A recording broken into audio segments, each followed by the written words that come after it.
let me tell you something. Being a woman with no friends doesn't mean you're broken. It doesn't mean you're lonely, and it definitely doesn't mean you're less. It means you've chosen yourself. You've chosen peace over gossip, strength over neediness, and authenticity over fake connections. People will judge you, they'll misunderstand you, but that's their problem, not yours, because the truth is, the strongest women often walk alone, and they do it with their head held high. When you choose solitude, you are not choosing weakness, you are choosing strength.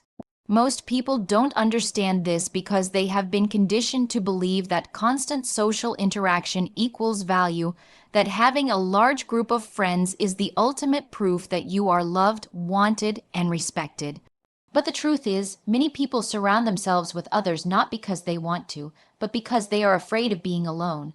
They cling to connections that are shallow, toxic, or one-sided, just to avoid facing the silence that comes with solitude.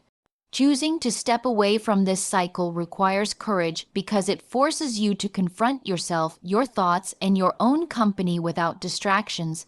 That's where strength is born, when you no longer need others to validate your existence. Solitude is not about isolation. It is about reclaiming your energy and being intentional about where it goes. Every time you step into a room filled with people who don't support you, don't respect you, or secretly envy you, you are pouring out your energy into a bucket full of holes.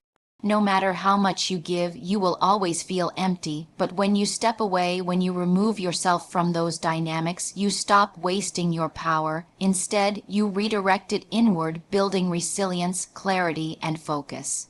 Solitude teaches you that your worth is not dependent on how many people call you on a Friday night, but on how well you can stand strong on a Friday night with no one calling at all. There is also an incredible freedom that comes with solitude. When you are not tied to constant approval or attention, you get to live life on your own terms. You stop saying yes when you mean no. You stop performing just to keep a seat at someone else's table. You begin to realize you are the table, and if people cannot meet you at the level you require, then they don't get a seat.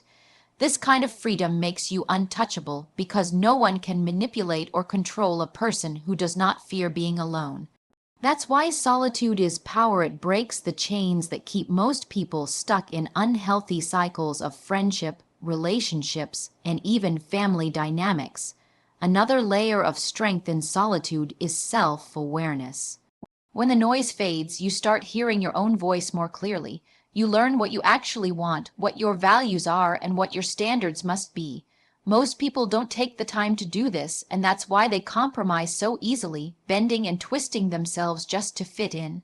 But a woman who chooses solitude has already faced herself. She knows her flaws, her insecurities, and her strengths, and she doesn't need anyone else to define them for her. That self-awareness becomes an anchor, grounding her no matter what storms come her way.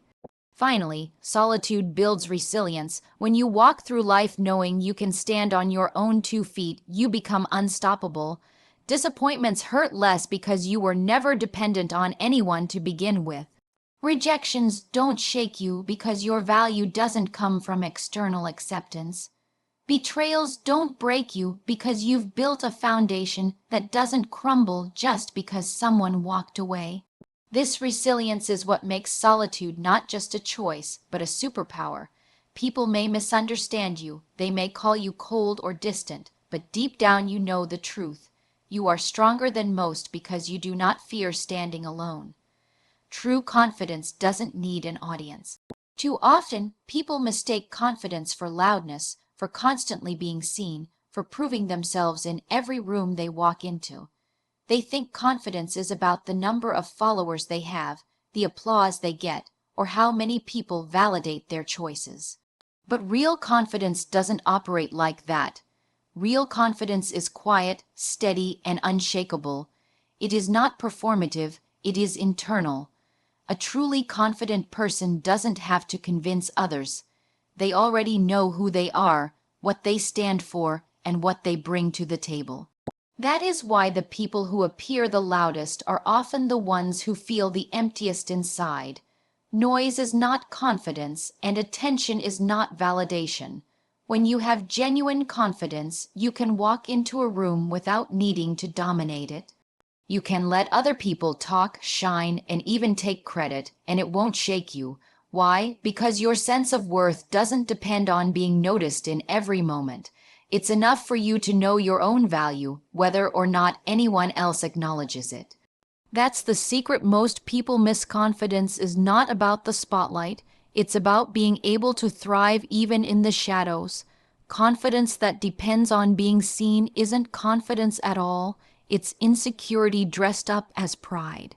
The strongest kind of confidence is invisible. It's the kind that doesn't demand, it simply exists. Think about the times in your life when you've met someone who didn't talk much, who wasn't overly expressive, but whose presence alone carried weight. That's the kind of confidence that doesn't need an audience. It's subtle but powerful. It doesn't need to announce itself because it's undeniable, and the reason it feels so strong is because it's rooted in self-assurance, not in approval. When you detach confidence from external validation, you begin to live more freely. You stop seeking approval in every decision you make. You stop measuring your worth by how many people clap for you, compliment you, or stand beside you. You stop being controlled by the opinions of others because you realize opinions are just that, opinions, not truths, and when you reach that place, you gain the kind of power that can't be taken away. The applause can stop, the attention can fade, the audience can leave, and yet you remain steady, unbothered, and whole. That's when you know your confidence is real. This kind of inner confidence also makes you resilient in a way external validation never could. When you're not performing for others, you no longer fear rejection because rejection does not define you. You no longer fear criticism because criticism doesn't cut into your identity. You no longer fear being overlooked because you never needed to be seen to begin with. You understand that people will always have their perceptions, but those perceptions have nothing to do with your truth. Confidence becomes the armor that protects you, not because it makes you harder, but because it makes you unshakable. In the end, true confidence is about ownership. It's about owning your story, your choices, your strengths, and even your weaknesses without needing anyone else to validate them. It's about knowing that you are enough even if no one claps, even if no one notices, even if no one praises. It's about living authentically, not performing constantly. That's why confidence without an audience is the purest form of power, because it proves that your strength comes from within, not from the fleeting attention of the world around you. Boundaries protect your peace, not your popularity. Most people struggle with boundaries because they are terrified of disappointing others, of being labeled selfish, difficult, or even unkind. They believe that saying yes makes them more likable and that pleasing everyone ensures they'll always be accepted. But the reality is, living without boundaries drains you, weakens you, and eventually erases who you are. Every time you agree to something you don't want to do, every time you let someone cross a line you never wanted crossed, you're teaching people that your comfort, your needs, and your energy are negotiable. And when you live like that long enough, you begin to lose yourself. Boundaries aren't walls, they're doors. They are the filter that determines what comes in and what stays out, and without them, your peace is constantly under attack. Peace is not a gift, it's a responsibility. If you want to maintain it, you must guard it fiercely. That's where boundaries come in. They are not about pushing people away, they are about protecting your well-being. They tell the world how you expect to be treated and what you will not tolerate. When you set boundaries, you are sending a clear message. My time has value, my energy has limits, and my life is not open for everyone's demands. And yes, that means people will not always like it. Some will push back, some will guilt trip you, and some will even walk away. But here's the truth. If your boundaries make someone uncomfortable, it's because they benefited from you not having any in the first place. The cost of living without boundaries is far higher than the discomfort of enforcing them. Without boundaries, you end up resentful. You say yes when you want to say no, and then you feel used, frustrated, and drained. You give until there is nothing left of you, and still people ask for more. That's not kindness, that's self-betrayal. Boundaries transform this dynamic. They allow you to give from a place of strength rather than exhaustion. When you choose when and how to show up, your presence becomes more meaningful because it is no longer forced, it is intentional. Boundaries don't stop you from being generous, they stop you from being depleted. One of the hardest truths to accept is that boundaries will cost you relationships, but the relationships they cost are the ones never meant for you in the first place. The people who truly respect and value you will honor your limits. They may not always understand them immediately, but they will adjust because they care about your well-being. The ones who resist, who push, who try to shame you into lowering your standards, are showing you exactly why the boundaries were needed. In that sense, boundaries are a filter for authenticity. They reveal who belongs in your life and who doesn't. There is also an incredible empowerment that comes with enforcing boundaries. When you begin to say no without apology, when you stop over-explaining your choices, when you protect your time like it matters, you build self-respect. That self-respect grows into confidence, and that confidence reinforces your boundaries even further. It becomes a cycle of strength. You stop chasing popularity because you understand that popularity built on self-sacrifice isn't real, it's just exploitation disguised as acceptance. At the end of the day, boundaries are not about shutting people out, they're about letting the right people in. They ensure that your peace stays intact, your energy stays protected, and your life stays aligned with your values. Popularity may come and go, but peace, once protected, becomes the foundation you build everything else on. That is why boundaries are not optional, they are essential. Fake friends drain, silence and solitude empower. One of the most painful lessons in life is realizing that not everyone who stands beside you actually stands for you. Some people call themselves friends, but they thrive on competition, envy, and gossip. They smile to your face while secretly hoping you fail. They keep you around not out of genuine love, but because your presence benefits them in some way. These are not friends, these are leeches. They feed off your energy, your time, your spirit, and they leave you depleted. Holding on to these kinds of people is like carrying weights on your shoulders. You think you're holding a friendship, but in reality, you're holding yourself back. The more space you give to fake friends, the less room you leave for real ones, and more importantly, the less room you leave for yourself. It takes strength to admit when a connection is not healthy. People cling to fake friends out of fear. The fear of being alone, the fear of judgment, the fear of losing what little companionship they have. But what's worse than being alone is surrounding yourself with people who make you feel alone even when you're in their presence. Fake friends create noise, not connection. They distract you with drama, they drain you with constant negativity, and they pull you away from your purpose. It's like standing in a crowded room and realizing you've never felt more isolated because not a single person there truly sees you. This is why silence and solitude are empowering. Silence strips away the noise. Solitude removes the distractions. When you choose to walk away from fake friends, you create space for reflection, for clarity, and for growth. At first, it feels uncomfortable. The silence can be deafening and the solitude can feel heavy, but over time, that silence becomes your sanctuary and that solitude becomes your strength. In that quiet, you rediscover yourself. You start to hear your own voice again, the one that got buried under everyone else's opinions, criticisms, and expectations. Solitude teaches you that you don't need constant companionship to feel complete. You don't need validation from people who don't even respect you. You don't need to fill your life with empty connections just to avoid loneliness. There is power in choosing to be alone rather than tolerating people who don't deserve your energy. That choice sends a clear message to yourself. You value your peace more than you value shallow approval, and when you truly internalize that, you become untouchable. The paradox is this: when you embrace silence and solitude, you actually become better at building real connections. Why? Because you're no longer operating from desperation or fear. You're no longer saying yes to people just to avoid being alone. Instead, you approach relationships from a place of strength, knowing that you are whole on your own. You can now discern who genuinely supports you and who is simply taking from you. That discernment protects you from ever falling into the trap of fake friendships again. Walking away from fake friends is not loss, it's liberation.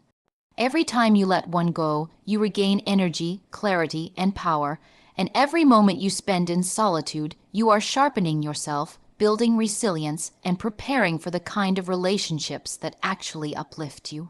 The world glorifies being surrounded by people, but there is something infinitely more powerful about a person who can walk alone and still stand strong.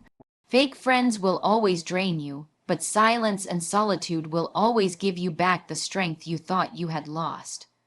Walking alone often leads to the strongest version of yourself. At first, it doesn't feel that way. It feels heavy, uncomfortable, and even unfair. You look around and see groups of people laughing, families gathering, and friendships that look effortless, and you wonder why your path feels so different. But solitude has a way of shaping you in ways that constant companionship never could. When you walk alone, you are forced to face challenges head on without leaning on anyone to carry the weight for you. Every decision, every hardship, every setback becomes your responsibility, and though it feels daunting, it also becomes the fire that forges resilience. Strength doesn't grow in comfort, it grows in resistance. And when you walk alone, resistance is everywhere. You resist the urge to settle for less just because you're lonely. You resist the temptation to compromise your values just to belong. You resist the easy path of blending in and instead carve your own. With each step, you become tougher, wiser, and more self-reliant. That self-reliance builds a foundation no one can take from you. It teaches you that no matter who comes or goes, you will always be able to stand. That realization changes you. It makes you unshakable. Walking alone also deepens your relationship with yourself.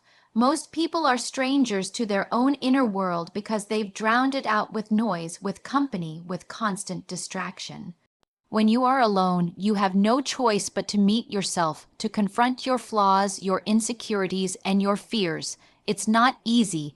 There will be moments where the silence feels suffocating and the loneliness feels unbearable. But within that struggle lies the opportunity for transformation. You learn to sit with discomfort. You learn to listen to your own thoughts. You learn to trust your instincts. Eventually, what once felt like emptiness begins to feel like clarity, and what once felt like weakness begins to feel like power. The strongest version of you is not built in crowds. It is built in those quiet, unseen hours where no one is watching. It's built when you pick yourself up after failing and no one is there to applaud you. It's built when you keep going even though no one is cheering. It's built when you stop waiting for someone else to validate your choices and start trusting your own judgment. This kind of strength doesn't look glamorous from the outside. In fact, it often goes unnoticed. But inside, it transforms you into someone who cannot be broken by external circumstances. Another truth about walking alone is that it teaches you independence from approval. When you've gone through seasons of solitude, you stop needing people to like you, accept you, or agree with you. You stop living for the applause and start living for alignment. You learn that you don't have to dilute yourself to fit in or shrink yourself to be loved. You begin to understand that the right people will respect the strength you've built and the wrong people will be intimidated by it. And both outcomes are fine. In the end, walking alone is not a punishment, it is preparation. It prepares you for the storms of life by proving that you don't need a crowd to survive them. It prepares you for leadership by showing you that you can stand firm even when you stand apart. It prepares you for authentic relationships by ensuring you no longer tolerate fake ones. And most importantly, it prepares you to meet the strongest, most resilient version of yourself, the version that only solitude could create.